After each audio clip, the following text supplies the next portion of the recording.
La constipation chez bébé. Définition. Cause. Conséquences. Solution. Qu'est-ce que la constipation chez le nourrisson? La constipation est un motif très fréquent de consultation en pédiatrie, y compris chez les très jeunes bébés. Elle se caractérise par des selles trop rares, mais également difficiles à émettre, dures et volumineuses. Bien que la fréquence d'émission des selles varie d'un enfant à l'autre, il est en général admis que les nourrissons ont au moins une selle par jour, non dure, voire liquide, surtout chez les bébés allaités. Chez le bébé nourri au biberon ou avec une alimentation diversifiée, on parle de constipation lorsqu'il y a moins de 3 selles par semaine. Lorsqu'elle survient chez un nourrisson, la constipation doit impérativement faire l'objet d'une consultation médicale, car elle peut être due à une maladie grave, endocrinienne ou métabolique, ou à une malformation anale, par exemple. Il faut notamment être attentif au délai d'émission du méconium, qui est la première selle, du bébé. Le méconium est émis environ 24 heures après la naissance. Si rien n'est émis au bout de 48 heures, on considère qu'il y a un problème et le pédiatre doit intervenir pour un examen complet. Quelles sont les causes de la constipation chez bébé? Il faut distinguer la constipation qui survient de façon secondaire chez un bébé qui n'a pas eu de problème auparavant, et la constipation primaire, qui révèle généralement la présence d'une malformation digestive ou d'une maladie.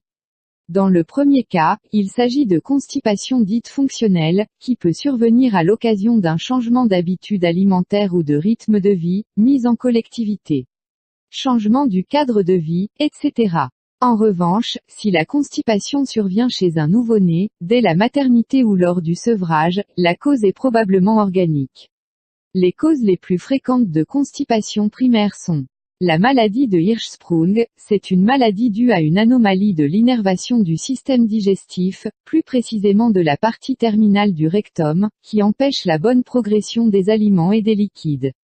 Ceux-ci stagnent, ce qui cause une forte constipation qui se révèle le plus souvent dès les premiers jours de vie par un retard d'évacuation du méconium. Une malformation de l'anus ou du rectum est une cause rare mais possible de constipation néonatale. Certaines maladies endocriniennes ou métaboliques, comme l'hypothyroïdie, l'hypokaliémie, la maladie cœliaque ou la mucoviscidose, fibrose kystique, peuvent entraîner une constipation dès les premiers jours ou semaines de vie. Le diabète entraîne aussi une déshydratation chronique qui peut se traduire par une constipation. D'autres causes peuvent être responsables d'une constipation secondaire beaucoup plus rare, comme certaines tumeurs ou certaines anomalies neurologiques. Quelles sont les conséquences de la constipation chez bébé? Quelle qu'en soit la cause, la constipation crée un inconfort important et doit être soulagée rapidement. Dans les cas de constipation liée à une cause organique, une altération de l'état général peut être observée, avec des conséquences potentiellement mortelles si aucune intervention n'est mise en place rapidement. Quelles sont les solutions en cas de constipation chez bébé? Lorsque la constipation survient de façon secondaire, surtout chez un bébé nourri au biberon, il peut s'agir d'une mauvaise adaptation au lait en poudre ou à l'eau minérale utilisée. Il est conseillé d'utiliser des eaux qui conviennent pour la préparation des aliments des nourrissons. En cas de constipation, il est possible d'utiliser pendant quelques jours des eaux plus riches en minéraux. Si la constipation survient chez un bébé de plus de 6 mois, qui a débuté une alimentation solide, il est conseillé de favoriser les purées de légumes verts ou les compotes de prunes ou de pruneaux pour soulager la constipation. Une alimentation pauvre en fibres ou très riche en produits laitiers peut parfois être en cause. Il faut aussi s'assurer que l'enfant est à l'aise. S'il a l'âge d'être sur les toilettes, il doit avoir les pieds en appui sur un tabouret, par exemple. Un lubrifiant peut être utilisé dans les premiers temps pour faciliter l'évacuation des selles dures.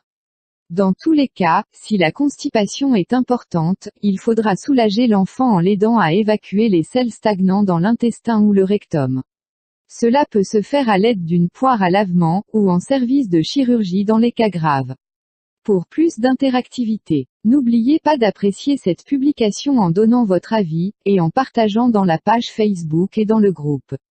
Merci pour votre attention. Dr Belferum pédiatre à Ain Temushent, cité les Castors Villa Grise.